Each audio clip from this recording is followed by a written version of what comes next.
my consensus data beta test, I'm seeing some interesting things, and Oh yeah. so Okay. I want to talk a little bit about that. All your articles are up and out. So Yeah, that was fast, man. You're quick on that stuff yep. this week, and I had a schedule on everything. I had all of my data done, Yep. like prior, like I was ready for the Monday night game. I had Yeah. everything done, and I found that to be a little quicker way of doing it for me. So, Well, it is there ready to roll. So anytime I started recording, so yep, yep. All right, here get it going. we go. Your Gonna voice. need gonna need the cough button a lot today. Here we go. Okay.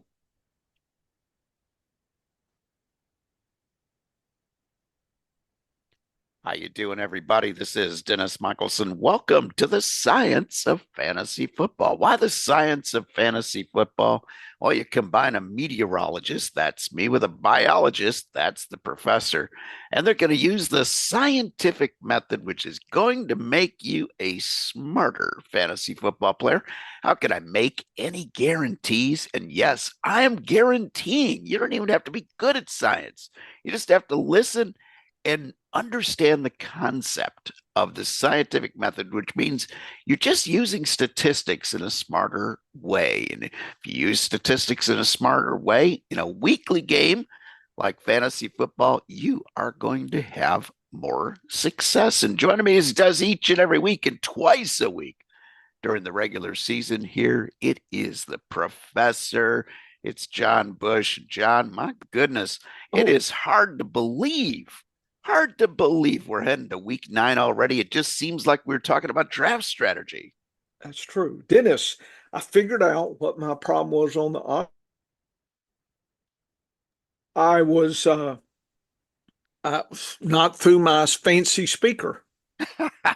There you go. So And anyway, go ahead. I So was and I was so worried that it was me, man. no, no, I no, thought I no. just You're sounded you're lousy you're today. sounding crystal clear now. I was I don't know. Anyway, uh okay. So what was your lead in? I'm sorry, I'm half asleep here. Oh, that's okay. We could, you know what we're gonna do? Yeah. We're gonna do take. I don't know that one. Oh, shut up, Alexa. Now Alexa's talking to me. We're gonna start over. Here we go. Okay. How you doing, everybody? This is Dennis Michelson. Welcome to the science of fantasy football. Why the science of fantasy football? You get a meteorologist and a biologist together. They're, of course, going to use the scientific method in fantasy football. And that just means, folks, that we're going to be using statistics in a smarter way. And if you learn how to use statistics in a smarter way, you learn some interesting strategies, you too can become a better fantasy football player, even if you're lousy at science. We'll carry you on the science part of it.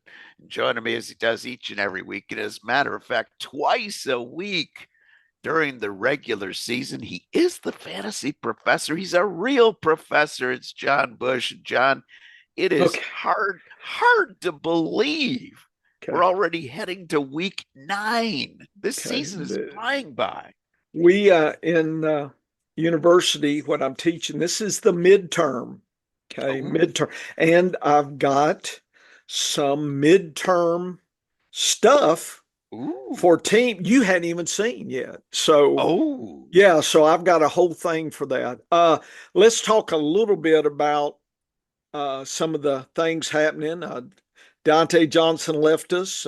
Diggs, uh, when I say left us, left one team, went to another. Diggs is out for the season. that That was hurts. sad. We loved him. He was on teams. Godwin was the worst that for me, Oh, yeah. and Me too. we were just I don't know. Fortunately, with our method, we have depth. You're better than zero argues. Get you four, mainly five key super plays, and then build your running back depth. And so I'm ready for the running back depth.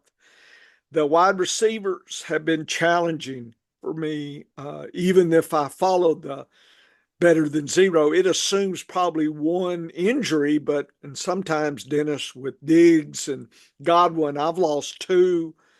Rasheed Rice could be another, in some teams I lost to two.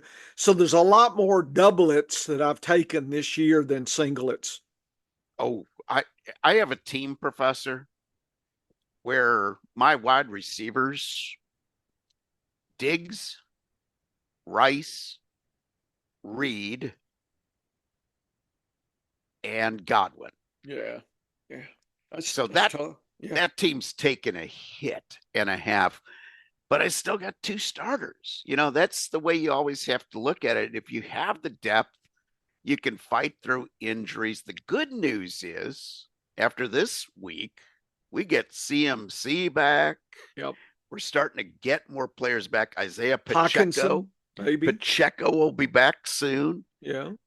So in Hawkinson this week, oh my goodness, he's coming back at You just think the he's right going to be time. on the pitch count? You hear on the radio, and they're claiming, maybe 50% level. I mean, I don't know. They said Puka was limited.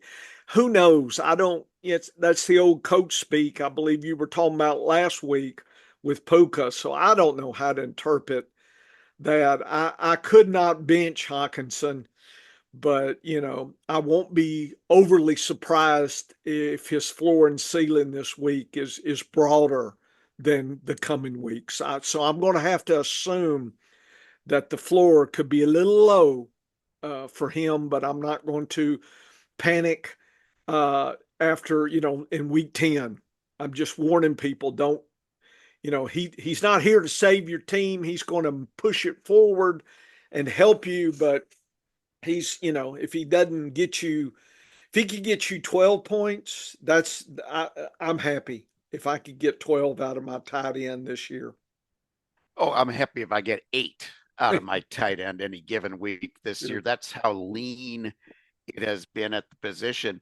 Yep. And Puka was on a pitch count. Okay. He normally last season, if you look at his stats, he was somewhere between 75 and 80% of the offensive snaps played. He was about 57% in week 1. So he was on a pitch count. That pitch count was about 18% of the snaps. But here's the thing. When he was out there, he was getting targeted. And you look at the guys that have come back or the guys that have been traded and then came back. You look at Amari Cooper and DeAndre Hopkins. Okay. They both played about 50% of their team's offensive snaps in week 1 with their new teams. The difference was Cooper got in the end zone and Hopkins didn't. So you're going to take a couple of lean hits on guys when they're first going to another team in the middle of the season, or they're coming back. With Hawkinson, though, it's always a comparison to what else you have on your roster. So we have a dynasty roster, Professor, that we managed together where we have Hawkinson coming back off of IR. So he's going to be in our starting lineup.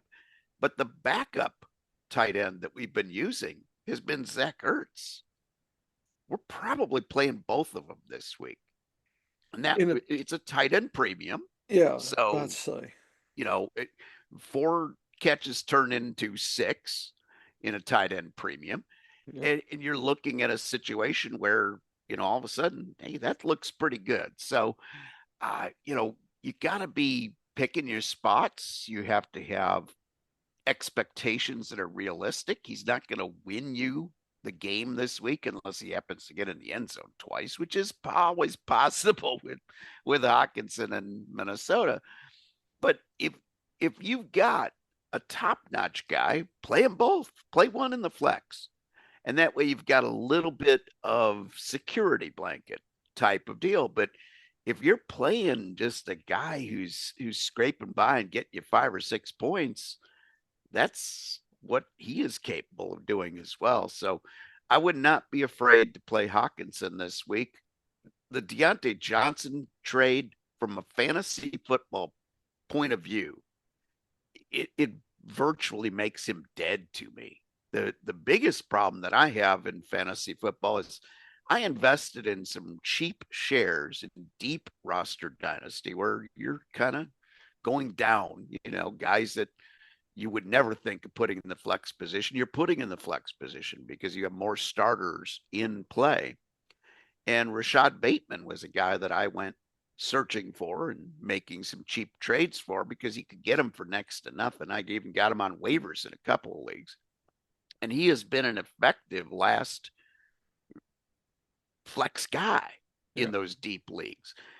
And he's had occasional weeks where he's been a good WR2 for you in a typical redraft league that only starts two wide receivers and has two flex. So he's been effective at times. I'm worried that the addition of another guy to take targets is going to water down any value that he had. I don't see Zay Flowers being affected. I don't see Mark Andrews being affected. I might see Isaiah Likely being affected, though, because they're likely to play some more three wide receiver sets than they have in the past. But Deontay Johnson's not a guy that I really liked at the beginning of the year anyway. I know he's had the history of getting a lot of targets, but he's had a history of dropping a lot of balls too. He was not in my top 30 among wide receivers this year. So I don't have much of him in redraft anyway. But the few shares that I have in Dynasty are in deeper leagues. So it probably wasn't going to change my opinion of him that drastically. But if I had invested him in redraft, I wouldn't like this trade at all. Mm. At this point, I'm just trying to cover injuries.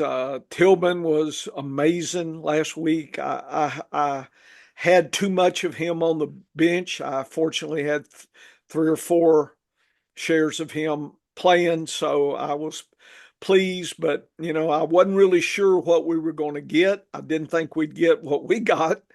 Uh, No. yeah, but I was happy, needless to say. But this was deep flex play this week.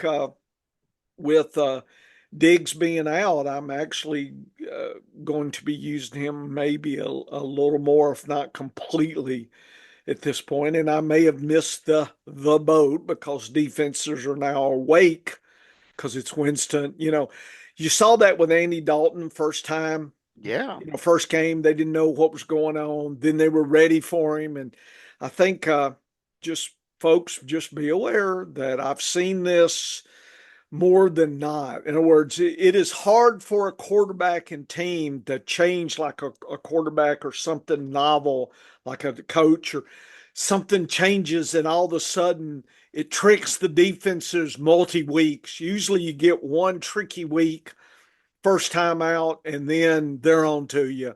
And then you got to slug it out. Doesn't mean he won't have another spike game, but uh, I'm playing for the floor for Tillman, Dennis, and I do believe 12 points is the floor. So I'm perfectly happy to use him in flex this year. But everybody's euphoric. It happened last week. And, when you look at lineups, and I know I'm guilty, I'll look at the player and I'll flash back. Oh, yeah, man, I remember that play. And like you gonna watch Jaden Daniels this week, and I doubt you're streaming him, but if you were, you'd be seeing that Hail Mary and thinking, he's gonna do that again.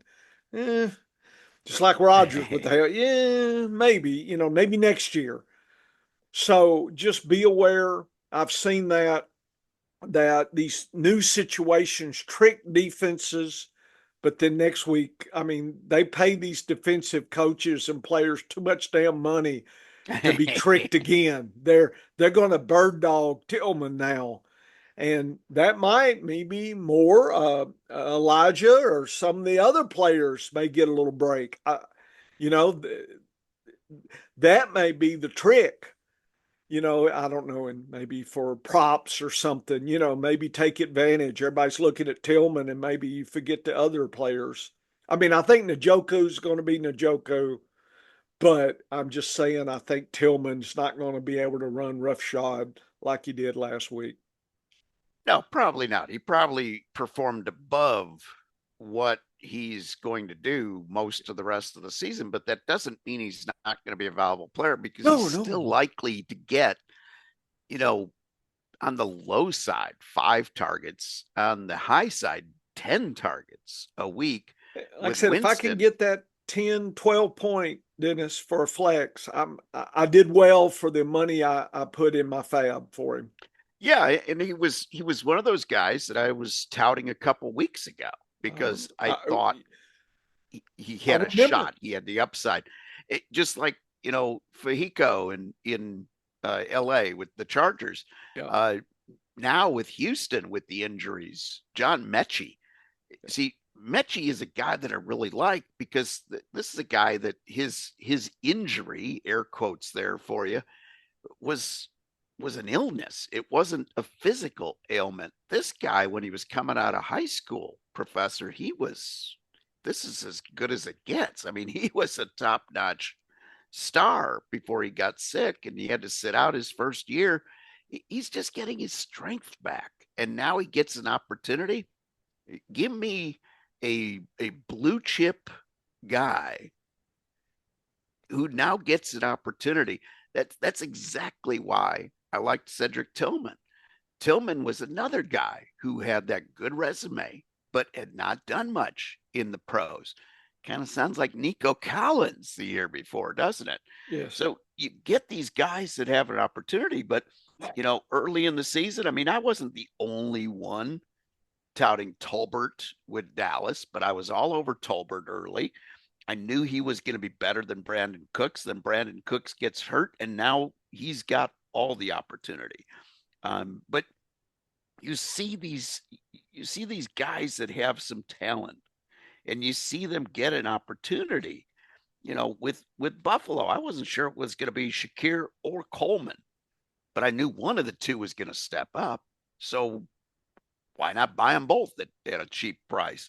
And now with Amari Cooper there, it's a little complicated, but Shakir seems to be the guy. But Coleman's been doing good as well. I told you about Xavier Legette with Carolina. There was a wide opening there. Hey, speaking of Carolina, Adam Thielen's going to be back soon as well. So if I'm you're looking forward to it. looking for some depth Well, there, as you that's a know, I guy. have stockpiled him and Hawkinson big time. Yep. In fact, I shopped for Thielen. Everybody dropped him. And so over the last few weeks, probably before this, I've been getting him for $1. And I'm just, like I've been slowly gathering Noah Gray shares to go with Kelsey for $1. It's like, okay, what do I need to do in this league? Okay, I'll grab Gray. I'm doing something.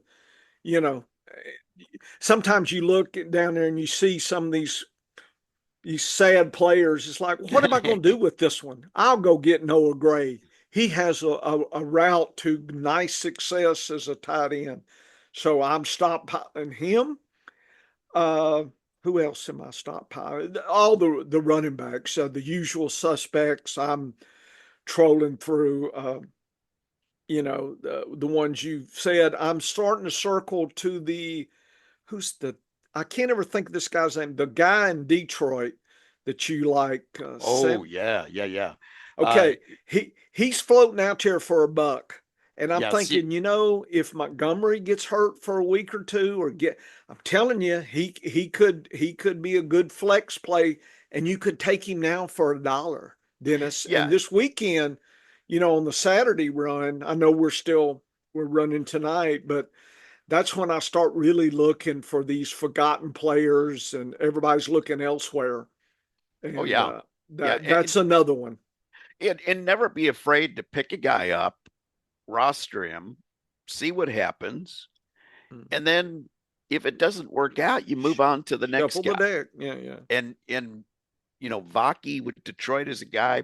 Chris Brooks with Green Bay seems to be taking over maybe as the number 2 guy. If something happens to Josh Jacobs, maybe he's a better fit There you go. And so, for taking Dennis, over. when you're sitting around, like me, I'm a married guy. I'm not out hitting the bars, and so I'm sitting around there and kind of halfway jacking around. But then I'm thinking, should I go roster bait? And then I said, I know I will jackerbait. So that's where you jack around with your rosterbation.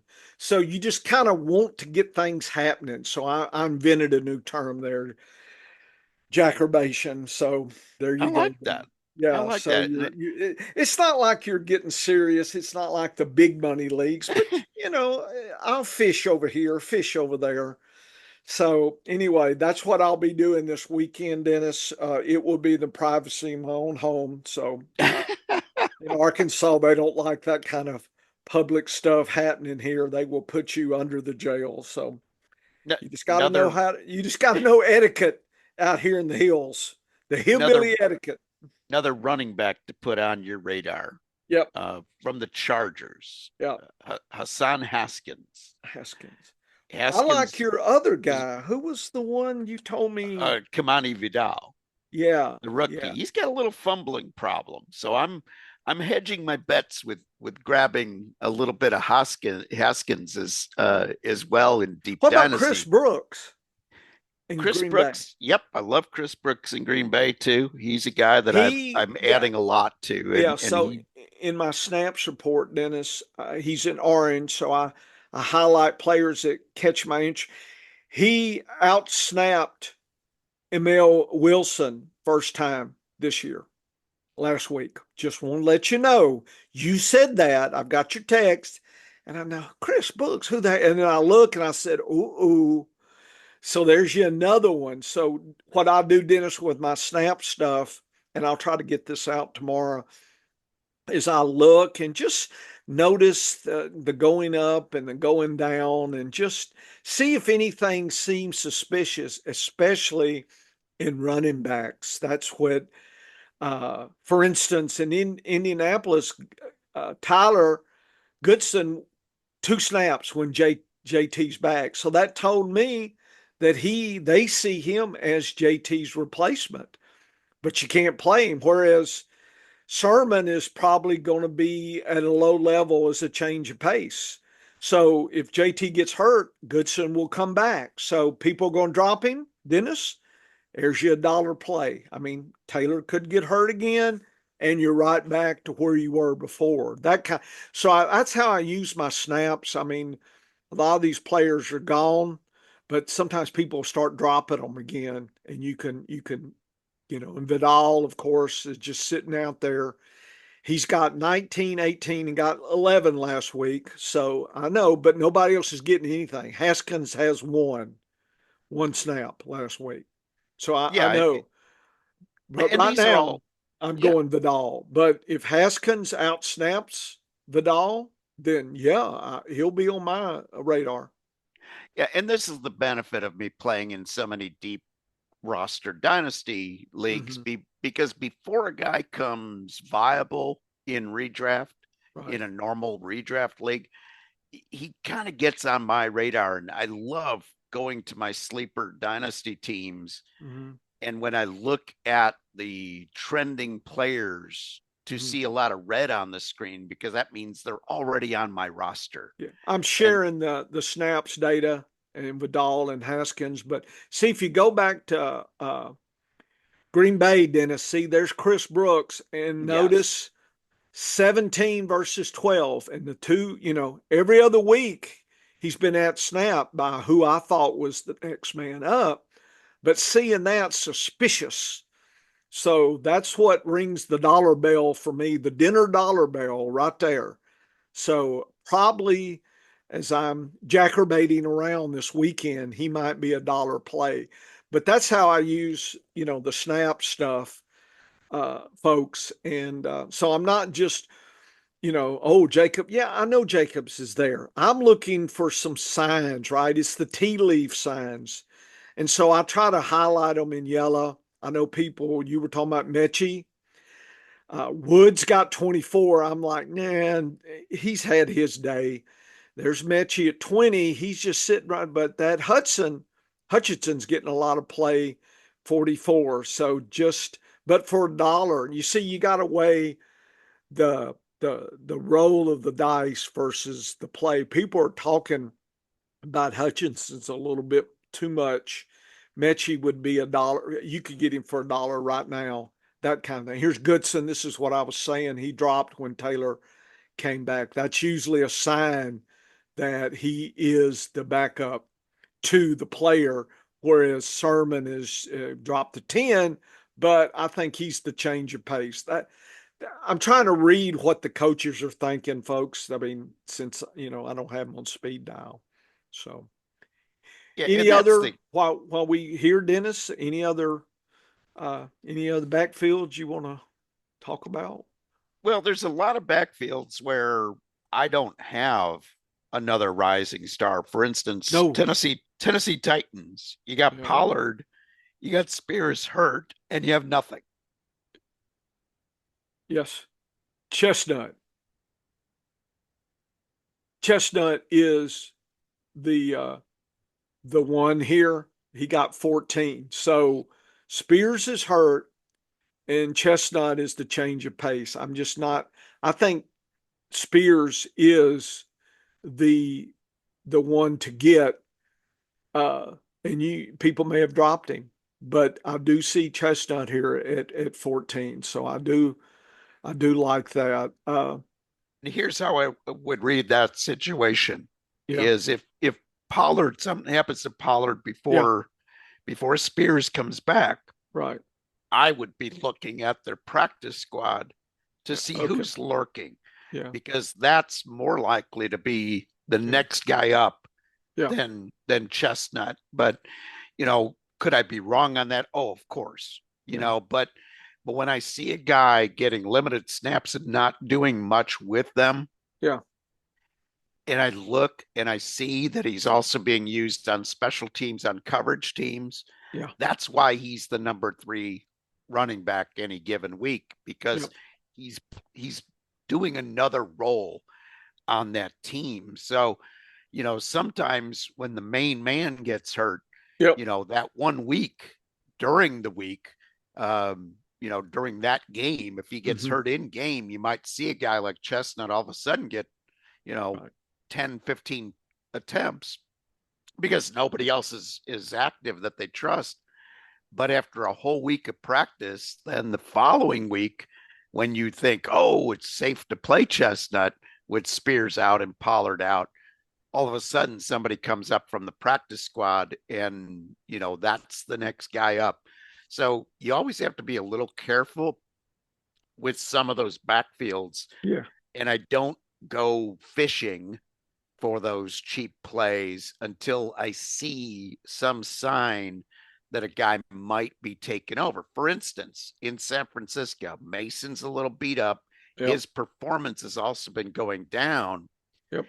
If CMC is not ready to go coming back from the bye week, Yep. that's wide open for the rookie Garendo. Yep. Even if CMC comes back, I look for Garendo to get some play as well. He has just been too interesting of a player with his speed and how he's been uh, in limited play to keep him on the bench. I would not be surprised to see Mason go from first to third string running back when CMC's back, because CMC and Garendo, they might complement each other quite well. Yeah, I've got a few shares of Gorindo that I've had and just holding on to it. So, Dennis, your voice is playing out a little bit, so I thought I would pick it up just a little. I've got some data, but today I was this is what I do for fun. I read science articles. Imagine professor read, science professor reading science articles. So I came across this guy because I try to teach myself about, and they're calling here complex system science, and eh, the math and the theory is probably beyond me, but this is a review article. So if people are curious about something like a medical issue in your family, I wouldn't recommend looking at the actual articles, but they have something called review articles where people try to synthesize it down and it's a little bit more public friendly, Dennis. So, first thing I do in a new field for me as a scientist, I go find review articles on the topic. And so I was looking at this and this paragraph in the introduction, and this is kind of my thought about fantasy football being a complex systems. And this right here, and the authors say, and you'll like this, and I guess I can read it, but many frameworks exist for components of a system, right? Components, I'll say, of fantasy football. The assumptions that underline most fantasy football studies do not hold for the complete system as a whole. So that's going to result in mischaracterization of the causes and consequences of large scale behavior in fantasy football. So when I talk about landscape level top down, Dennis, and that's a hell of a sentence, by the way. It's like Dennis wrote this sentence. Dennis, I try to chop his Dennis You've is too damn smart for his own good. I know you they called him a smart ass coming up, and you you've the been man is smart. But anyway, he you've been has talking it. to the editor again, haven't Yeah, you? yeah, I have been that editor. But anyway, Dennis, I'm telling you, this applies to psychological, biological, physical science, social science, predicting things. Dennis, we're missing the big picture. People are studying little part. It's the elephant and the blind people, and they all grab a ear, a tail, a leg. Well, what is it that you got there? Well, it's real thin and snaky. That's the tail. Wow, it's like this big cartilage thing. That's the ear. No, it's very thick and large. That's the leg. Everybody's not seeing the big elephant, right? They're seeing the parts. And I do not know the theory, the calculus and the derivations and the physics of football bouncing around on the ground. I mean, there are people that can model that, but I know that we have to nibble at a system and take parts out and look at it. It's like a Rubik's Cube. Look at it in different ways, twist it around. And so that's the kind of thinking and testing and things I like to do by what I call landscapes is to try to get beyond just regular thinking, folks, because everybody can tell you this week, the air yards or the coverage. I mean, everybody's doing that, but I'm trying to think of a big picture, kind of at the team level, Dennis. So there's the if anybody's curious, nobody's going to be curious. But if you were curious, folks, there are articles out there, and I'm going to read more because it looks like some. Ooh, look at this neat figures. I like, and this is very intriguing here. There's a lot of good stuff here. So I'm going to be reading this article a lot more, 2 or 3 times, folks. And anyway, but so getting back to this, I wanted to cover here. So let me share again, Dennis. And I'm helping Dennis's throat by he could just laugh and it doesn't kill him. So, Dennis, what I've done this week is did something new I've never done before. And it's a landscape thing. So you got to wonder how it all is. But anyway, and I'll post this out. So I took the teams and look at PPR per snap scoring, uh, quarterback, running back, tight end, and wide receivers. Not at the player level, but the position level. Long story short, I looked across and I'm just curious about patterns. And there's more information here, Dennis, that's very intriguing.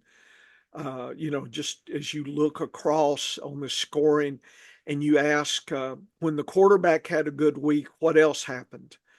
And that is those are some curious questions that I have. But anyway, you can figure out percentage scoring over the first 8 weeks. Let's call it a midterm. And we can see Arizona quarterback scoring to 28% of the team, running backs, James Conner and the crew, 39%, tight ends, 16, wide receivers, 16, almost 17. So that's the distribution of the PPR per snap scoring.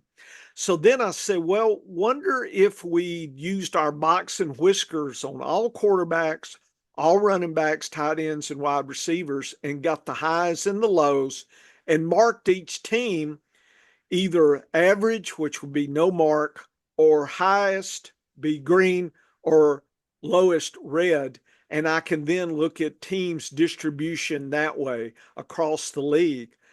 And so I started looking, Dennis, and the best teams, there's no team that is, if they have a green, all teams at least have one red. So some of these teams that have a good thing, they have a bad thing. This, you see what I'm saying? So the best teams are the ones that seem average. And Indianapolis, Jacksonville, Kansas City, Chargers, and Atlanta are not too high, not too low. They're just right, right? They're the mommy bear of the porridge, right? Not too hot or not too cold. And so that was interesting to me. And I noticed, oh, Kansas City, they're not doing anything great compared to, but they're not doing anything bad. And that may be interesting. But so we can look at teams to see where there's an issue. And for instance, Cincinnati, their wide receivers, that's an issue for them. Can you imagine if somebody told you that? I'm telling you, wide receivers as a group, as a collective, they're in the lower part of the league as far as PPR scoring. I'm not talking snaps or targets or air yards, just putting points on your team as a group. They've got a problem. Cleveland's running backs have been a problem, but their tight end hasn't been. He's been really good. Njoku and whatnot have really been good.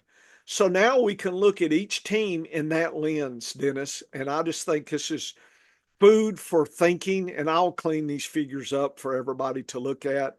You're saying, well, how do I use this? I use this to think about the team landscape, think about trades. Do I want to invest $1 in some, player? Okay.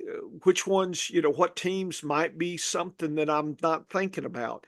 This is to inspire deeper thinking. Folks, I don't ever see a lot of this. It's always what happened last week and what's going to happen this week. And we're not worried about 3 weeks ago. And this landscape allows us to look at, in this case, first 8 weeks. So this is the midterm. Each team landscape, as far as scoring per snap, I think we can characterize the parts of the team and how they've done really well. The top 25% are really sucky at the bottom 25. And just think what's going to happen in the next 8 weeks, right? We're talking playoffs are coming. Is it going to be below average? Where should we invest if we're going to trade, or if you're a dynasty player or something, or, a lineup this week? What's been going right for a team and what's not? Detroit, tight end, Laporta, he's done well last few, but the whole season has been underperforming. So I think we need to kind of stop and smell the roses, smell the coffee a little bit. Look at Dallas. The quarterback's the issue. Is that any surprising? But the wide receivers have been heroes for Dallas. Wow. That's probably not surprising as well. So again, we can look at each team and just kind of get a sense for that team's landscape structure as far as scoring on your team. Again, I'm not talking about players, right? This is not this exercise here.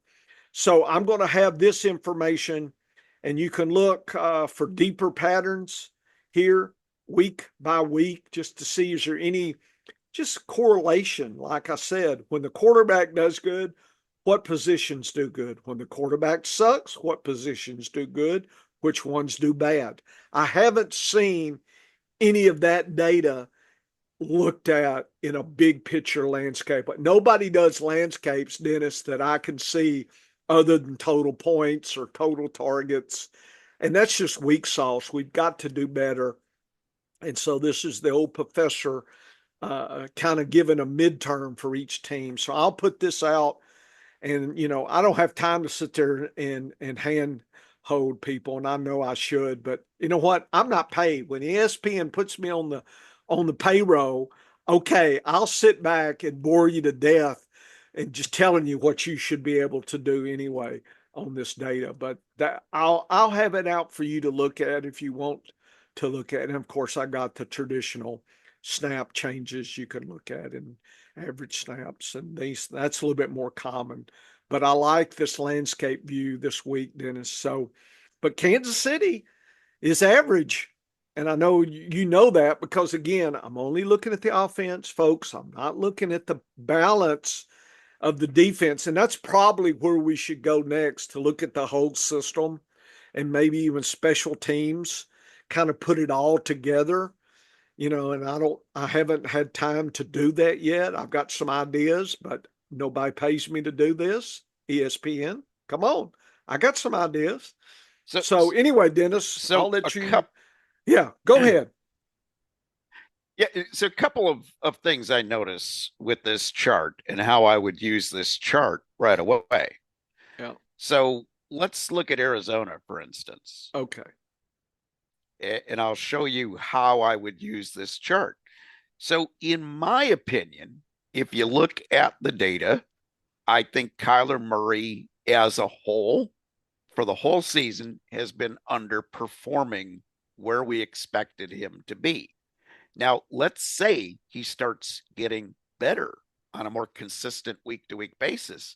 I then look at this and say, okay, who benefits the most if Kyler Murray gets back to where we think he's going to be as a player? And Ooh. every week that he's had a good week, the tight end has done well. Yep. And so Trey McBride is a guy that, you know, we we might look at and say, you know what, next season, all things remaining the same, we know that when Kyler Murray has a great week, Trey McBride does great. We expect more great weeks out of Kyler Murray next year or the second half of this season. So that's a guy that I'm going to want. So why does this data, why is this data seeming to show up with who is the best teams in the league? It's because the balance on offense is the key. If you have good balance on offense, you're a harder team to stop. Now, Kansas City's offense has not been great this year, But they hadn't but been they bad, but Dennis. they've been good enough. You know, that's With the thing. this It's metric, with this metric, yes, they are not in the extremes. And with their no, defense and coaching and their balance, I think that's what's given them an edge.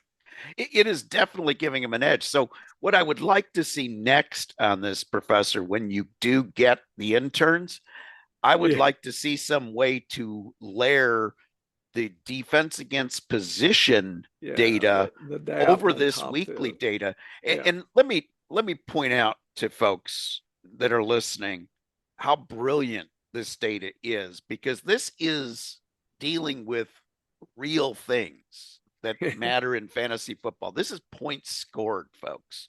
This is not what points would have been scored if the play had worked kind of things. It's not air yards. It's not all these exotic stats that I have yet to see a correlation to better results for your fantasy football team. For instance, and by the way, using 8 weeks of data on this is enough data points to make some conclusions. I am not going to point out who it was today because it was a guy on fantasy football Twitter that I actually have a lot of respect for, but I'm not going to call him out here on the podcast because what he said was incredibly embarrassing today. Ooh, He made a comment about Jameson Williams being out for Detroit and how Laporta dominated the targets. 1 week worth of data. It didn't take into consideration what the defense was doing to try to shut down the wide receiver group for Detroit. It didn't even take into account more than 1 week. Jameson Williams missed a lot of games last year. You could have looked at that target percentage over all those weeks, but he picked 1 week, Professor. One data point. Yeah. and made the conclusion Jamison Williams is out. That's why Laporta did well. Laporta is going to have a great week the rest of the year because Jamison Williams is going to miss 2 more games. So you're going to have 2 more great weeks out of Laporta before Jamison Williams returns. Is that possible? Yes. But is that 1 week of data enough to make a conclusion? Absolutely not. 8 weeks of data, on the other hand, is giving you enough data points across the league when you're comparing every team equally on this database.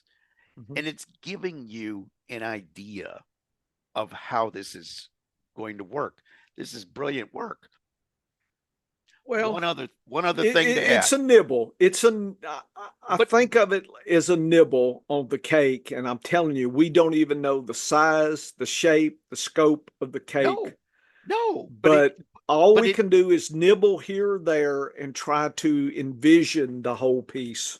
But I see enough in this data to know that it's worth pursuing even deeper. This is the key, folks. This is the scientific method in play. You have an idea, you have a hypothesis, you test it.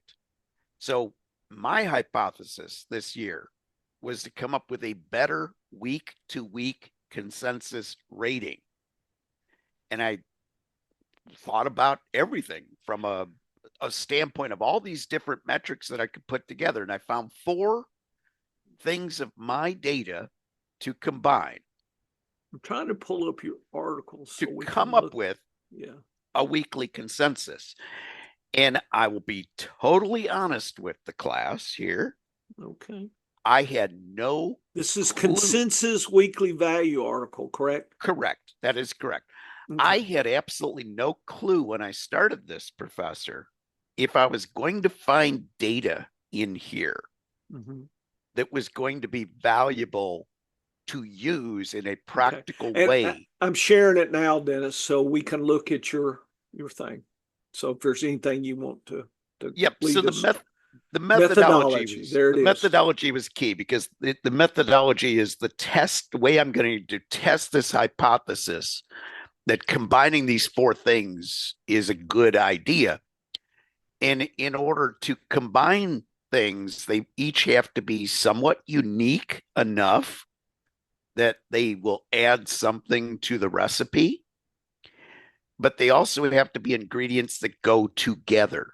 Okay. I love, hot sauce and, whipped cream frosting, but you wouldn't put the 2 together in a cake and expect a good result.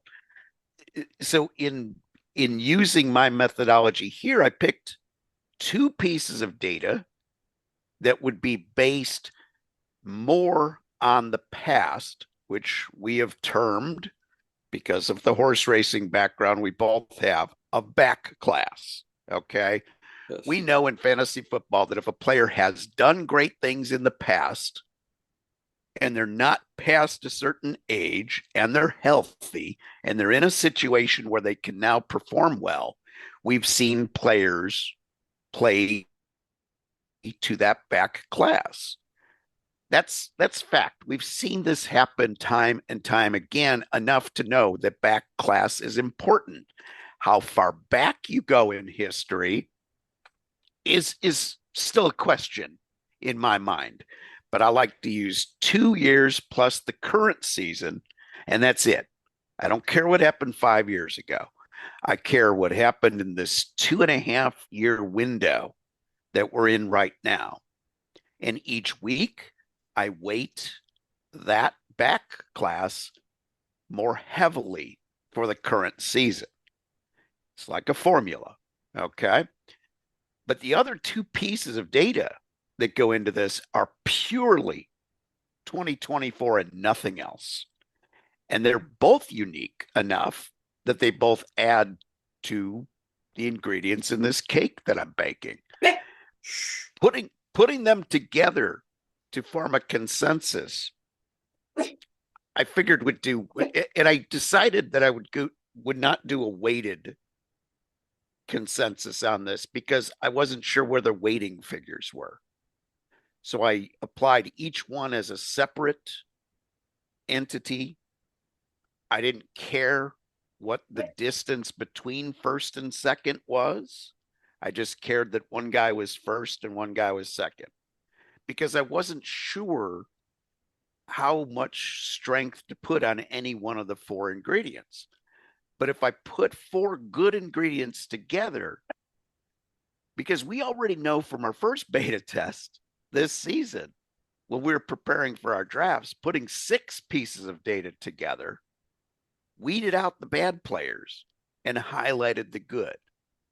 So I know the concept works. We didn't know what the weighting factors were, so we didn't do any weighting on any of those factors. We applied each of the six as if they were independently 1/6 of the puzzle. We knew that wasn't going to end up being the case, but year one, we didn't know how to weight them. Similar thing here. And what I have found, Professor, is that we're catching the rising stars each week. And I started this whole article process as just an exercise for myself and decided to share it with the class. And what I'm finding is some interesting things in here because I'm finding that I have more confidence in these rankings for the rest of the season. From here to the rest of the season, I feel really good about who's going to be in the top 5, who's going to be in the top 10. And I'm really I'm pretty high on these numbers. I think unless there's injuries involved and other things, we're going to watch this evolve. And right now, there's no question at quarterback, Lamar Jackson is number one. He's on top. But what we look at when we look at all of this data, that's for this season. It's Lamar Jackson and Baker Mayfield. Those are your two greatest quarterbacks this year in fantasy football. Everybody else is a distant third. But when we add the back class, what we actually see are the top 3 are pretty darn close. And then there's these gaps, there's these separations. And it's those separations that I'm watching as much as the rankings to see if there's little tidbits that I can catch. And I'm sharing those in my comment section with everybody. But it's been an interesting process, Professor, because I finally feel like I've got a data set for in season that I like as much as my preseason database to draft players with. Yeah, I mean, I think with the top, your lineups pretty much line up themselves. It's that's I would say that this is good for trades, good for dynasty, trades and redraft trades. Uh, I don't know if some of these top players are going to be hanging around for you to grab easily and cheap. Oh, no, no. See, that's the thing. Everybody kind of, in some way, knows it. And remember, psychologically, we're not too far off from, and you and I, dog lovers, but you give a dog a treat and they're not really hungry. If you want them to eat it, you just act like you're going to get it back from them. And all of a sudden, it's in their damn mouth. And that's what I found with the few tries of trades is if you ask about it, everybody, ooh, it must be good if they want it. So I'm going to really, hoard it, and it's going to cost them a lot. I think there's a whole thing, Dennis, that you could tell us about how you, do trades. But I think for props, I think for, any kind of parlays and things, I think there's some betting stuff in here, Dennis, that some of these top players may be facing a tough situation and maybe be underappreciated. And that might be an advantage. I mean, that's what I would like to see in some of your top players is, can they beat the spread, as it were? Can they beat the prop? Everybody thinks they know something, but but are you measuring something beyond that, kind of the landscape view a little bit? And people are worried week to week, and you're kind of saying this is, more of the whole picture here. Yeah, and one of the things that I'm spotting here, Professor, and no, you're not going to go out and get any of these top 30 running backs or top Mm-mm. 30 wide receivers on waivers. But, Easily. but what I'm seeing in here Mm-hmm. are if I see a guy that's falling. Mm-hmm. So, for instance, before Travis Etienne Mm-hmm. got hurt and eventually lost his job to Tank Bigsby, because I'm not sure he gets it back now because Tank has been so good. We were seeing ETN fade 3 or 4 spots every week. What it shows me is guys that are vulnerable.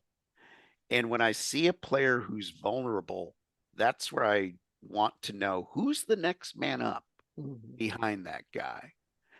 Who's the guy that might benefit the most if this guy, or hey, if this guy goes out with an injury, was he already starting to fade anyway? Is that a sign that the team might not be so great on offense? So the replacement's going to be even worse.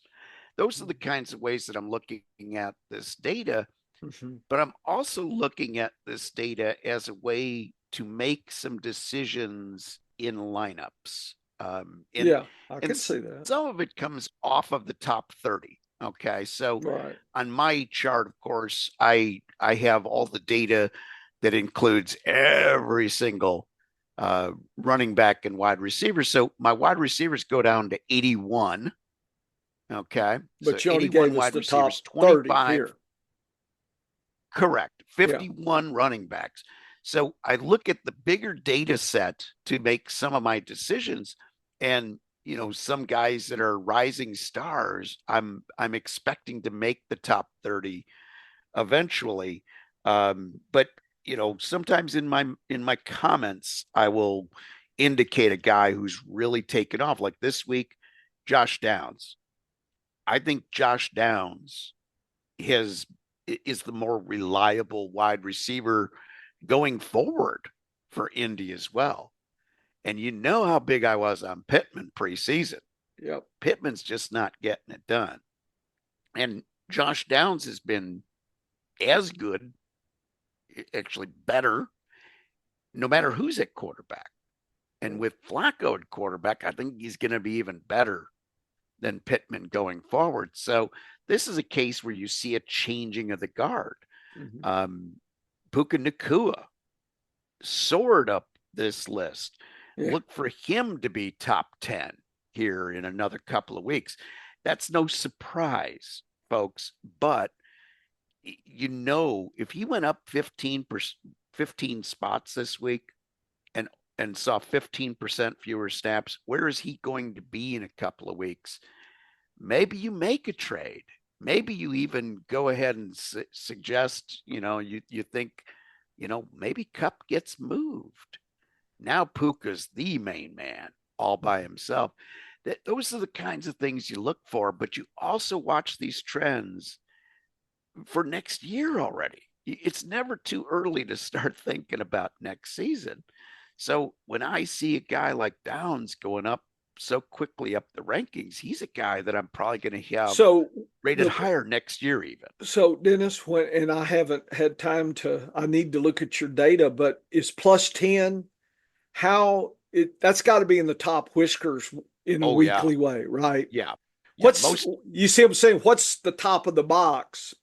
Is it plus 2, plus 3? I would say that most of the changes are within plus or minus 5, You see probably what I'm 80, saying? So if we probably had 80%. that, you could Yeah. put the figure and show this is very amazing, folks. That kind of thing. That's what I like to kind of structure. And that's where the box and whisker can show you that plus 10, plus 15 is just amazing. It should just knock you in the head, wake you up.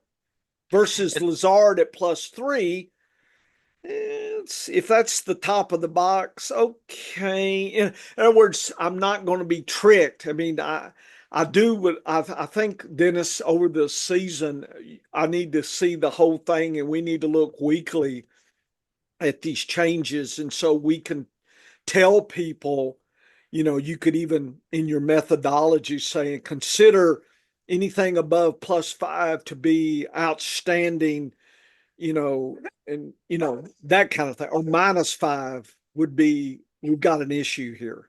You know what I'm And here, saying? It would be nice to say that. yeah, and right now you can't because I Yeah, I haven't got done the it. study of that. I But if I understand. see if I see a double-digit change, or even for Devonta Smith plus Yeah, it's eight, +8. I know That that's seems big. suspicious. That So seems good. so early in the season, the first 4 or 5 weeks, Hmm. because the way these metrics are calculated, we're going to see more volatility to the data. Right, As we have more data points for the current season, which is uh, roughly about right, 60% of right. this data is based, about 60% of what you're seeing here is based on the current season. Okay. If you want to think of it that way. So Right. it's it's I mean, if we plotted that, that's what I'd like to, yeah. you And know, so when we got interns, Dennis, see, we'll slick it up with the box and whiskers and the figures, and we'll sell a tip sheet or something for props, and words, how many +8s the next week? What's the outcome of props on them? You see that kind of thing. I'm just wondering, is there some other secrets that we hadn't thought about yet? yeah, and here's where the data is going to get a little fuzzy on that, Well, because there are groupings mm-hmm, based on the way I'm doing the rankings. right, So there will be big gluts of players where there'll be, if and you could do a tier method instead of just an actual 1 to 30 ranking. You could put these in tiers based on natural breaks in the data, and that might be a better way to look at this. Again, beta testing this year, folks. We're catching some very interesting data. We're catching some interesting trends with the data. Now, guys that are out for the season get eliminated from the top 30s, okay? Because the rest of the year, they're worthless to you. But guys like Nico Collins, guys like Mike Evans, guys like Isaiah Pacheco, who will come back from injury if all goes well, they're still included in this data. But as time goes on, because 60% of it is based on this season and 25% of it is leaning on guys that are playing every week. Okay. My best index doesn't care about injuries. It's just telling you who's been on your score sheet the most times. So 25% of this data, Professor, mm-hmm, is driven by durability as well as great performance. I like to consider it as consistent upside. got you. And that to be consistent upside in best ball, you have to be on the damn field. Yeah, You have to be playing. If you're not playing, you're getting a 0 for me that week. You are not on my scorecard. So the best index doesn't care if you're hurt. But look at the running backs as a very interesting deal. So Joe Mixon's missed almost half the season. Okay. yep, Joe Mixon's at number 5 right now. yep, So if Joe Mixon had just had average games for the other 4, yeah, he'd be knocking on the top 2, top 3 without any problem. yeah, But it shows you just how much he has been a factor on your team. He's been the 5th best running back in fantasy football in weekly value, even though he's missed half the games. That's incredible. That's an incredible season. And because I can substitute in the weeks he's not there, that makes him one of the most valuable guys in fantasy football right now. How about double the median in scoring every single week he's played all 4 quarters? That's insane. That's even better than Derrick Henry, Kyron Williams. That's better than any of the guys above him in the rankings. He's only fifth because he's missed half the season. Yeah. So but going forward, I have a pretty good high confidence that he's going to stay fifth or above. And so that's kind of how I'm looking at this data, is that I can kind of bracket guys where I think they're going to be. Alvin Kamara's had lousy quarterback play. And he's 7. He's still 7. Yeah. He hasn't had Derek Carr for half the season. Yeah. If Derek Carr comes back, I like his chances of being back up in the top 3 or 4. And what that will tell me for next season, Professor, is just like we did last year. Yeah. We liked Alvin Kamara this year because we were like, man, the Saints got to be better. Yeah. Their offense has to be better. If Carr stays healthy, well, Carr doesn't stay healthy. Even with Carr out, Alvin Kamara has been a big force on your fantasy football team. How about Devin Achane missing Tua almost all season, having the ragtag fleet at quarterback, yet he's 8th best this season. That's pretty good. These weekly value stats tell you a lot about a player right now, but also tell you a lot about where that player might be going. The guy I'm worried about right now, Breece Hall. What's his excuse? What excuse are we making for Breece Hall? He dropped 3 positions this week. He hasn't been awful. He's 11th. He hasn't been awful, but you didn't draft Breece Hall to be 11th. top 11. You didn't. He was number 2, I believe, behind. He was supposed to be number 2, number 3, worst case. Yeah. I didn't see him go any lower than 4th running back. It was rare. Oh, yeah. He went past 4. So he has been a disappointment to you. I'd much rather have our guys because how about the draft picks that we had in the draft night out? Derrick Henry at 1. Yeah. We got Mixon at 5. Yeah. And we got James Conner at 11. That's a trifecta there. That's pretty good, solid running back strength. And we staked our claim for chaos in our other plays. Oh, yeah. And chaos is coming through with some of those plays as well. But that's the way I like to play fantasy football, folks. Is I like to find the values, invest in the values, and then after the top guys are gone, I play the what if game after that. We grab Chase Brown. He seems to be winning that job with Cincinnati, right? Yep. We grabbed Kendra Miller just in case something happens to Alvin Kamara. We grabbed Kimani Vidal in case something happens with Dobbins with the Chargers. And we got Emmanuel Wilson, who we might pivot to Brooks from.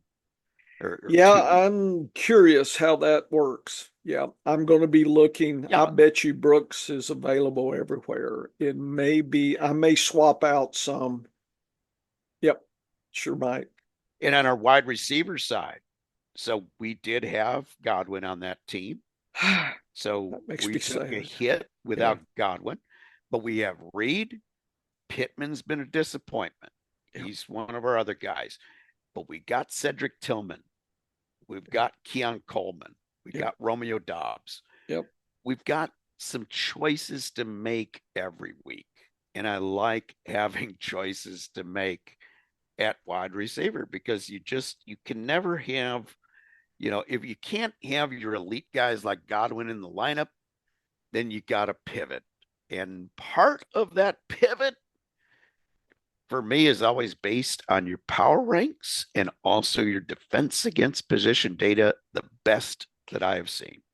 Oh, well, I appreciate it. Thursday night game, but I like to, like I said, start off with power ranks for the week, Dennis, just real quick, and then we'll go to the Jets. Are they playing Houston? Is that who they're playing? I forgot. Who are they playing? Houston? Thursday night football this week. It Houston, is the Houston Texans coming to play the New York Jets. And the Jets are favored. Okay. So right now, if you look, Jets are here, and Houston is there. So -5 and a +7, basically. So Vegas, puts Jets over Houston. Houston's had some issues. Mixon has not been one of them, but I just Stroud. It's just things have not come together for Houston, and I could look at my uh, landscape here, Dennis. I'll look at that real quick. Just Houston is underperforming tight end, and they've had hero wide receivers and the quarterback. And because of Mixon's injuries, Houston's RBs look average, over 8 weeks. So, Oh yeah. that's the story there. The Jets, how do they match up? They have issues with tight ends, and their running backs keep them afloat. So they have an advantage. The rushing, Houston, the passing, or they did before Diggs. So again, this is 8 weeks. You got to look at all that. But let's see. So we're back to here we go. Power rankings here. So anyway, there's that. So Minnesota this week's number 1, Dennis. Carolina is number last. -24 +18. Ouch. So yeah, yeah. That's a So huge gap. yeah, that's a big gap there. So you can kind of see KC's up there again. They're right there. It's like KC does just enough. There, if we're playing whack-a-mole, KC just pokes her nose up every once in a while, and people take a swipe at it, and they irritate the folks on Twitter. They really Mahomes, and it just Oh, irritates them. They don't like it. well, when you get the referees on your payroll, Yeah, you that's get what the I'm script. told. Who's got the script this week? Well, Just they want Taylor Taylor. Look, Swift. They want Taylor. Taylor there. Yeah, come on. She's calling those secret plays. Get Kelsey more involved. I know. I appreciate it last week, Taylor. Dennis and I have lots of Mahomes and Kelsey stacks. I appreciate that. That was good. I need a double it now. Okay, we've been horsing around too much. I need some twofers and threefers. Okay, to ease me into the playoffs here. Anyway, Jets in Houston, Dennis. I do have efficiency, which is yards and actual points kind of over time. And let's see, Jets are at the bottom. Houston is where are you at, Houston? Houston, look, is Second, 100. Wow, nice. way up So there. Houston, efficiency wise, has been doing much better than the Jets. So I guess it's the defense that has kept the Jets going here. So let's look at the DAPS, and yeah, I can see the Jets defense there. So the spread is 242 over under. That's an and game. It's a Thursday game. I hate Thursday games. So we don't I don't see Oh a yeah. shootout here at all. And the spread's 2. So I don't know the money line. I'm not sure I'm buying Houston's loses to the Jets. I'm not convinced yet. With Mixon, I don't know. I'm not buying that, but I can see it a low scoring game. The Jets, Houston defense gives it. Rodgers should have a time with his wide receivers. So they've been using their landscape says they've been running well, but the Houston defense is tough and extra tough against Conklin. So I'm probably sitting. I played Conklin last week and the week before, needed him. I'm probably thinking hard about sitting him here, and I wouldn't play Schultz either for Houston. And Houston, below average or tough on the tight end. Play the Houston kicker. I would not play either defense here. The Jets are declining. Houston is improving in the last 3 weeks in efficiency. Home away, the Jets love home, 27% advantage. That's probably why they were +2. Okay, that's it. That's what Vegas sees as well. They love to rush. much more, 43% more rushing at home than away. Passing's So Houston's going to try to stop that. So I think Rodgers just going to have to put it up. Dennis, that's what it looks to me. Houston, away, home, it doesn't matter. Uh, Either way, they're going to try to rush more, pass less. And that is kind of what it, yeah, they could do that. Houston looks like they're more dynamic. In other words, there's nothing in the DAPS that I say shuts down the running or passing for Stroud. Doesn't mean it's great, but it doesn't mean it's impossible either. So I'm not buying the -2 here. I don't know what I'm buying, but I'm probably not buying anything in any of these props here, Dennis. No, this is going to be a weird game because I think Vegas is reacting to Houston losing the second of their three great wide receivers they started the year with. Uh, But Houston will find a way to beat the New York Jets because the New York Jets will find a way to lose. You're looking at a 2-6 team going up against a 6-2 team. just don't buy that. The data says they're predicting 19 points for Houston. They've scored 22 or more in all but two games this year. So I look at this data and I say, sometimes the data is just not supporting what I think might happen. Now, Hassan Reddick is going to play on the defense for the Jets, and that adds another good pass rusher to an already decent pass rushing team. And Houston has been the weirdest offense this year, Professor, because they're doing great when it comes to run blocking for Mixon. Yeah.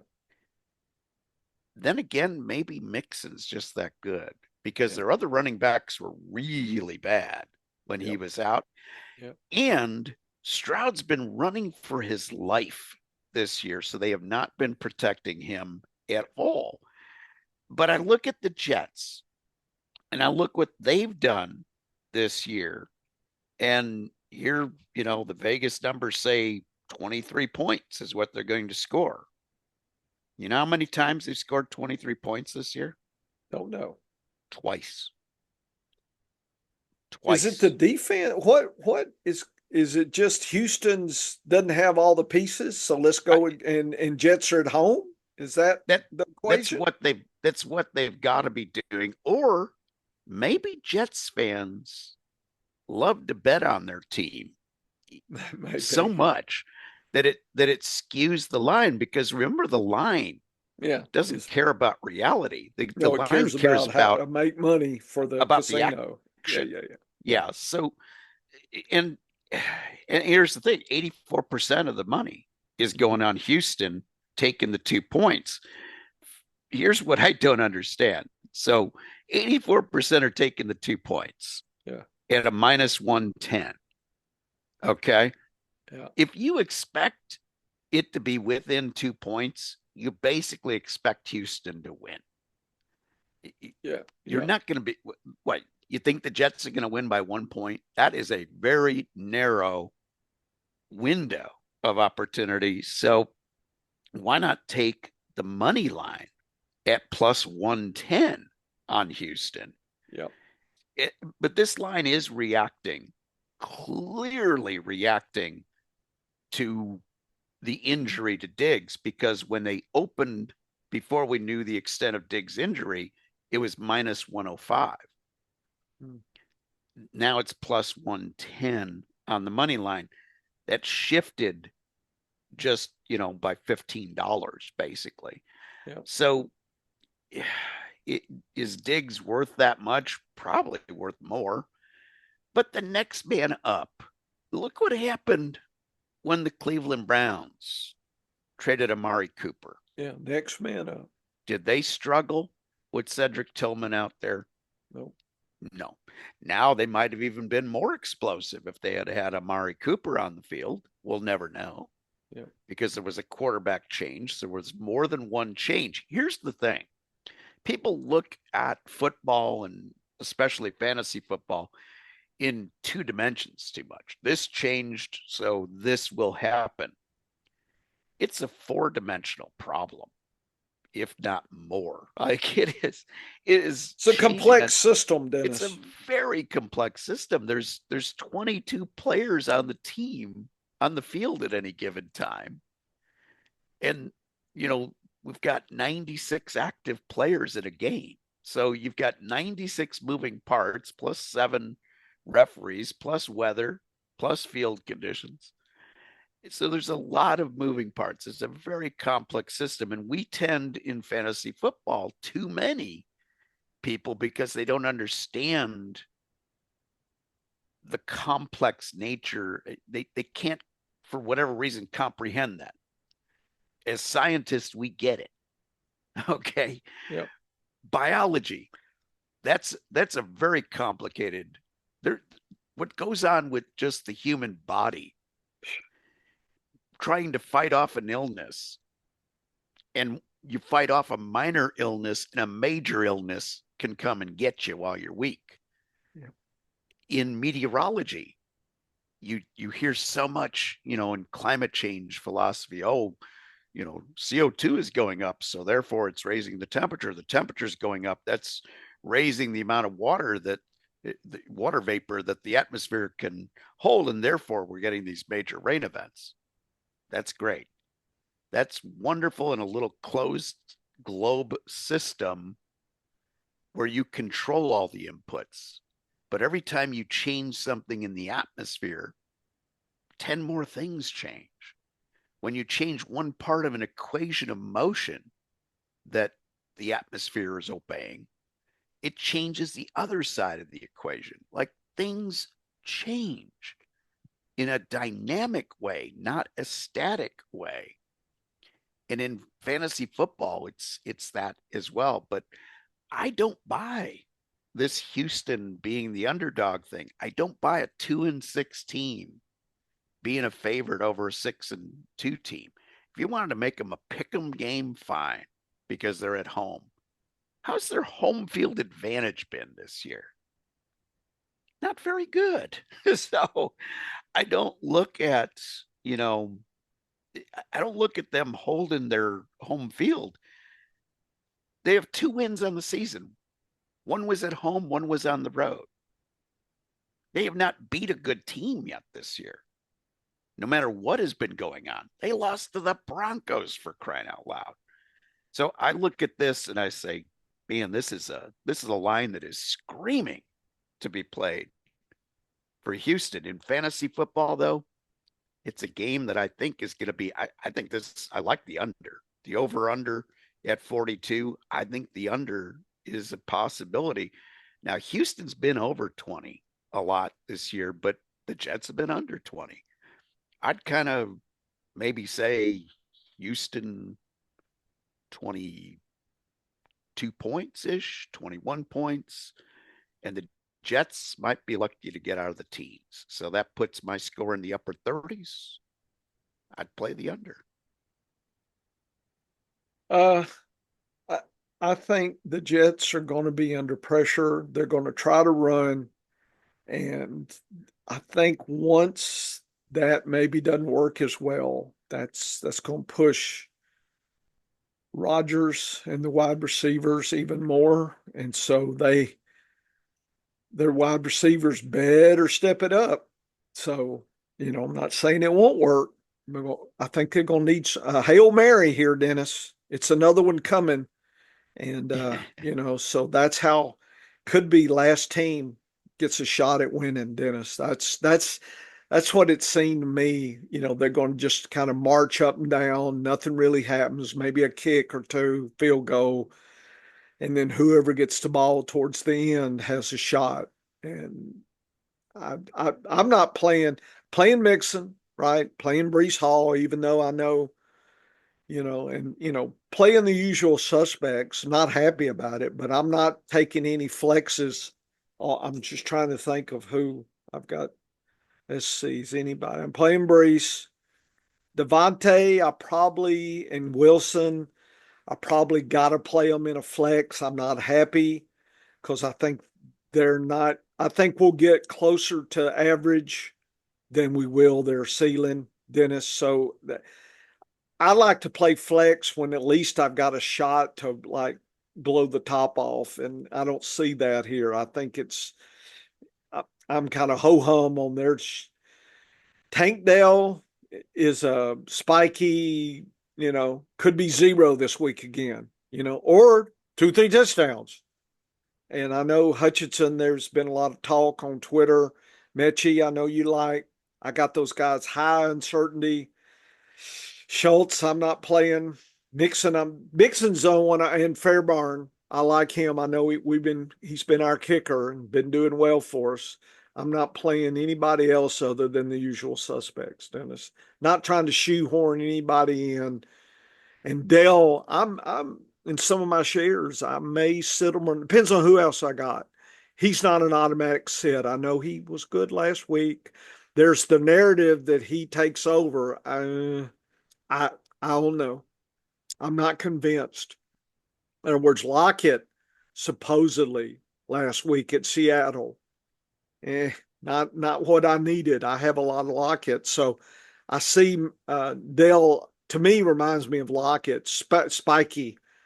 You get great, and then you're a dud, and I don't. That doesn't do well for me. I tried to.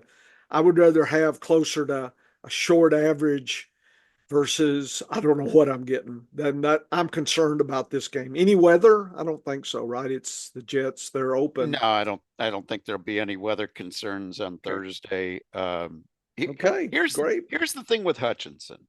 Okay. Okay. Yeah. I look at his past, and that's a short time because he's only been in the league. This is only his second year. Yeah. But I look at the times when he's had more than 40 snaps in his career. That's 3 times this year. His best game was 3 targets. Last year, he had 2 games. His best, he had 3 targets both of those games. He's never been more than a 3 target guy. Hate a And three target guy. that's when I don't want a 3 target guy. No. And that's when I say, you know, and he's a big guy. He's 6'3", he's big bodied guy. You know, Diggs is more of the twitchy receiver kind of guy. Mechie's 6 foot, 185. And I look at that body type and I say, isn't that really what he's taking over for? But I look at the number of games where he's had more than 40 snaps. You know how many? No. Zero. Yeah. Zero. So, of course, sat out his rookie year, 2022, because he was ill. He was fighting cancer. 2023 came back and he wasn't even active most of the season. And, when he was active, he was, 15 to 35 snap guy. This season, he's been with the injuries. Once the injuries happened to Collins, he's been a 25, 23, 20 snap guy. That's kind of No confidence. So one guy doesn't get any targets, 3 targets. I'm not getting excited about 3 targets in his That's why best they game. keep pushing the Schultz narrative, right? Supposedly And was going to happen yeah, last week. And this week it's he a tough was, day. I mean, yeah. I like Schultz. I have him in some best ball, but not a lot this year. I had him more last year. I'm not So, seeing it for I so don't know. what if It's this, like I can't imagine where it's going for Houston. It almost I'm trying to imagine where those targets are going. I'm maybe Mechie. Maybe this is the spiky week. Dell gets one, well, and maybe Mechie gets one. Maybe that's the 14, and Mixon gets one. There's the 21 right there. I don't know. yeah. And when I look at this game and I try to figure out where the target's going, okay, Yeah. where are my targets going to go with this kind of a lineup? When Diggs went out last week, later in the game. Mixon ended up getting 6 targets. Yeah, that's what I'm That's the thinking most too. that's the most targets he's had in a game all season. Yeah, What if their answer it's more is mixing throw the targets. ball 8 to 10 times to Mixon to get him out in the flow, Yeah, to hit Tank Dell with some yeah. shots? Stretch things out a little bit. Yeah, yeah, Yeah. I mean, Robert Woods will be Mr. Reliable. He'll be out there getting a lot of cardio, playing every snap. yeah. But does he get targeted? I mean, at least Schultz saw take 6 targets last week. Yeah. So there's a sign that maybe he does get an increase in targets, but you're replacing a guy in Diggs that since Collins went out, Diggs has been the dominant guy. Yeah. 1 week, Tank Dell out targeted him. That's it. But every other week since Collins went on the shelf, Diggs has been that 8, 9 target guy, and now all of a sudden that's gone, Yeah. and Collins isn't ready yet. So, I, again, taking a shot in the dark, investing in Mechie, not playing him Thursday night. Thursday night strategy for me this year has been, if a guy is healthy and I've got more than one of my other projected starters on my fantasy team questionable, Yeah. I've been playing a guy who I think can get me 10 points, because the injuries have not been kind to me Yeah. this year with late scratches. Last week, I got caught out with Rico Dowdle as a late scratch. Nobody saw that one coming. Wasn't on the injury list. Comes up ill the morning of the game. And by the evening, he's not able to play. So my usual theory has been, if a guy's healthy, if he can get me 10 points, I'm putting him out there. This week, I might be a little more conservative, more willing to roll the dice and avoid this Thursday night game, because it would not shock me when I look at how a game I think should go, Professor. Yeah. It would not shock me to see Houston win this 17-6. Yeah. That's sort of a really low scoring, we don't like it type of Thursday night game And that we haven't seen yet. if the Jets lose, what's going on there? I mean, I have Rodgers as kind of a bye week guy for some of my quarterbacks coming up. You know, we're going to have some 16 bye weeks. And I told you I'm getting nervous. So I'm stockpiling some third quarterbacks if I've got Rodgers. I'm saying it could just heavily explode and Rodgers is FU. I'm not playing, I don't know. I could just see it exploding and Rodgers, just, mails it in. I don't want to be holding the bag come bye week, and that's my choice. I'm worried. So I'm looking at like a Bo Nix or Stafford's alive again. They've put the paddles to him and woke him up. So he's out there. Nix has been doing pretty good. Yeah. Uh, Herbert's been okay. Even Carr is out there, and I'm for $1 or $2. I'm taking any of those four if I've got Aaron Rodgers because I had two, somebody in Aaron, and I'm thinking I don't know if it could be, maybe I'm just paranoid, but I just don't want to be looking around and trying to play Bryce Young, or trying to horse in something like that. Oh, Tua has been out there. I've been stockpiling him, but so Dennis, in some of my leagues, I'm gathering three this week, an extra one. If I've That's a got some, I'm just worried about this. If I've got Rogers for sure, I'm worried. I can just see up. So they would be 2-7. What would Oh what yeah. would be the plan? Well, we're building for next year. You're building with Rogers for next year. They How's don't that have going to go? they don't have any next year. They This they've is gone all in. They've well, gone all Dennis, into and the it's team not. that's lousy.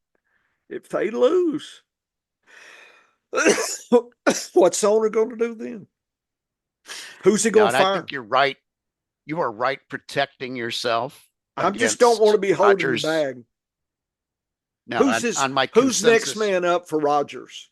oh, I don't well, even. it would be isn't it Tyrod Taylor? I gotta look it up. Yeah.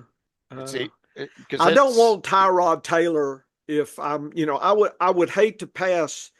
Stafford's out there now. Tua's still around. Nix is still around. I'm just saying, I think versus Tyrod Taylor. I just yeah. don't want to be stuck with somebody like Bryce Young, Tyrod Taylor. If No, no. So here's the thing. So right now with my consensus rankings, Rodgers is 25th anyway. it's lean, So it's lean.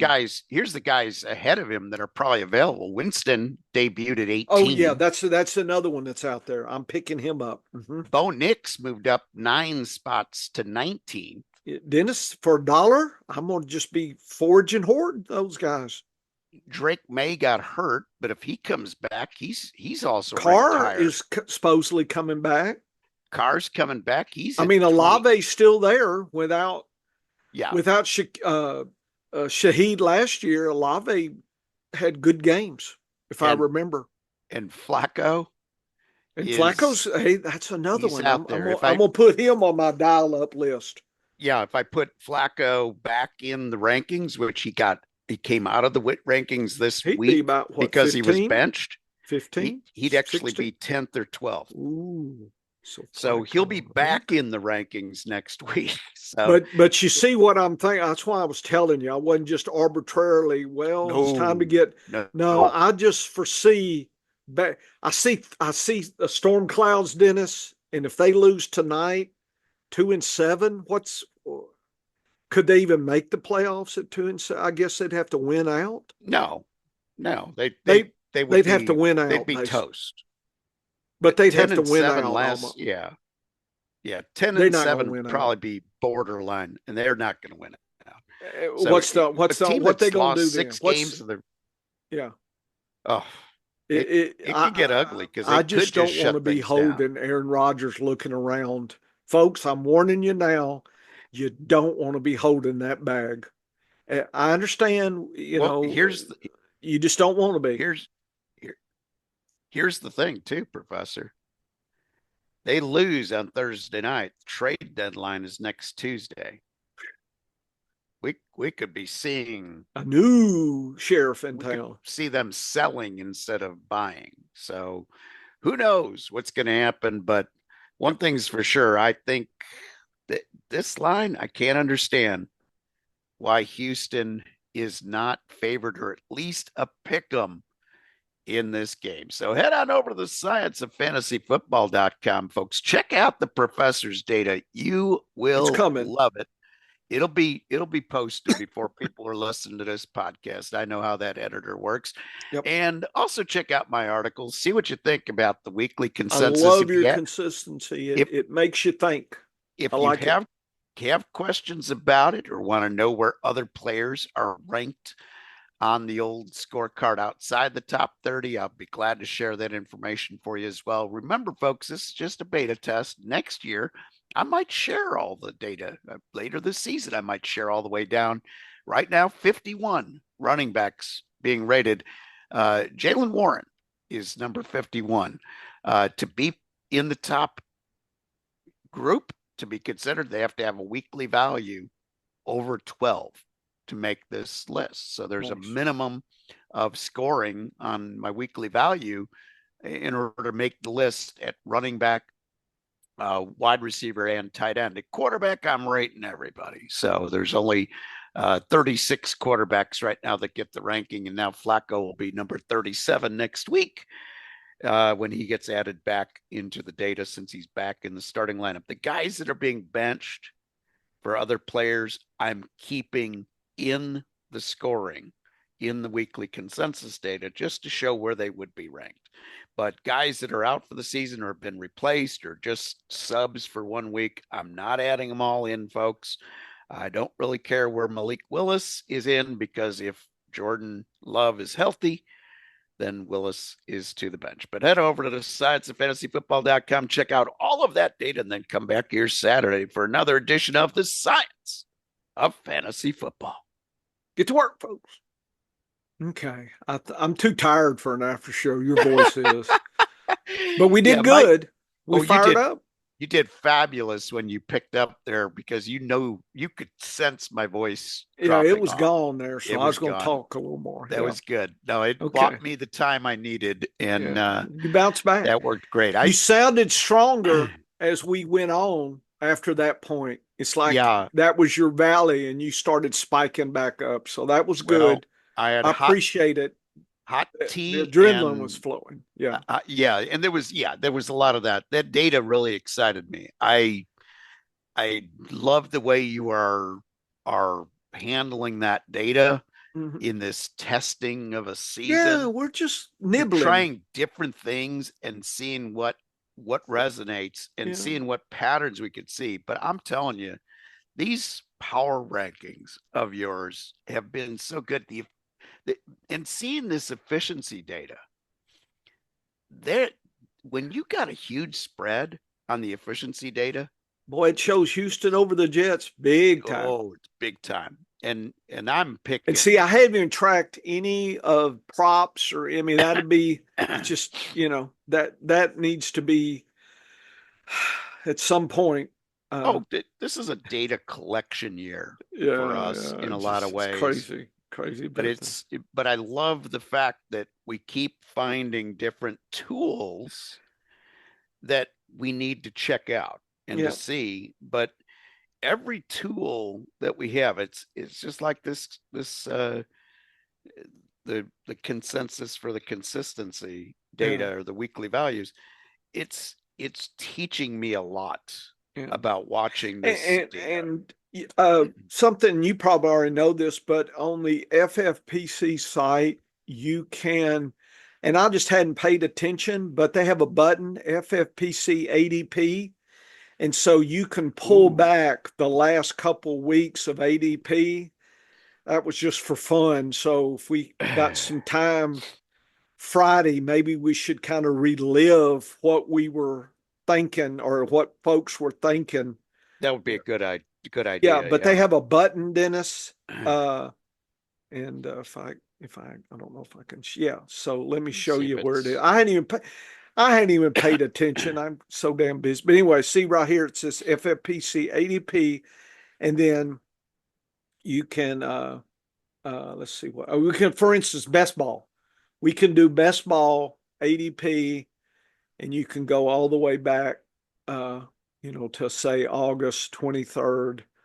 Oh, wow. That's great. Yeah. So we can look at what people were thinking. That's fabulous. Yeah. So we can just, throw through and just kind of, what were people thinking? Yeah. Breece Hall was he was fourth. The second RB there. Fourth overall, second RB. Wow. Yeah. Chase, Jefferson. Yeah, so looking at this data, the guys that were on my list, obviously CMC, I said, the only thing that could derail him is injury. And there it was. CeeDee Lamb, I was high on. I was worried about Hill Tyreek. With Tua. I was worried about Tyreek. I was worried about Breece. I have almost none of them on my charts. Boy, what I loved. Look where Henry Ross was St. Brown. 18th. Then remember, we were picking him up. We picked him right around the turn. We weren't waiting. We picked him at 11th. Yeah, we weren't even thinking about waiting for some of the vultures to come through there. And remember what we were saying at draft night out. The two things we contemplated were taking Barkley and Henry. We were thinking. Okay. Yeah. Taken because AJ Brown was gone. All of the wide receivers we liked were really gone. Yeah. So we knew we had Godwin and we knew we had Rice Yep. up our sleeves for later. Yep. So we were either going to go running back, Yep.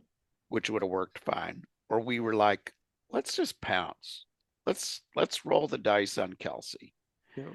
And the worst case he's going to have is like fifth best Yep. tight end season. So I'll take that and be done at tight end. And that worked. I mean, because we ended up getting Mixon. Like if we would have gotten Henry and that, maybe we end up getting, if we bounce on tight end there, maybe we land Look at Kittle down there at Kittle 47, instead. man. We might have landed Look Kittle at Mix. instead. It's 52. Oh yeah. Yeah. Mixon 4.5. Yeah. But 4 or 5 around. Yeah. Yeah. Anyway, we I did thought well I thought this was fun to look at. Just kind of what people were thinking. I'm feeling pretty good about, again, our data. The only players we, watch the air quotes now, missed on were the guys based on injury. That's it. Yeah. Otherwise, we liked Jefferson. We just liked St. Brown. We liked Brown, and we liked if I was here, I was picking Lamb. And if he was gone, Brown. If he was gone, the other Brown. Yeah, that was kind of my hierarchy. Because if Brown was gone, then I was taking Jefferson. Yep. And if those were gone, then I was probably taking Barkley. Yeah, Barkley. I wasn't taking Taylor. I did not like Taylor at 11. I should have took Gibbs. I liked Taylor. Gibbs was a guy I had Gibbs ranked. Gibbs and Bijan ranked second and third, and I liked Henry over Gibbs. Yeah, I liked Henry, but I didn't have Henry rated that high. Over that. I loved him. But Derrick Henry, our data said that's what I was talking about. Combined data loved him, and that's why when it came to our draft night out, I'm like, I printed this date off for a reason. We're using this shit. Yeah, they were. Tip was saying he gonna bring those eagle eyes next time and get that data. I laughed. Yeah, and that was the funny thing is it's we got snickered. We got Snickers when we picked Henry. Oh, look at that. Yeah.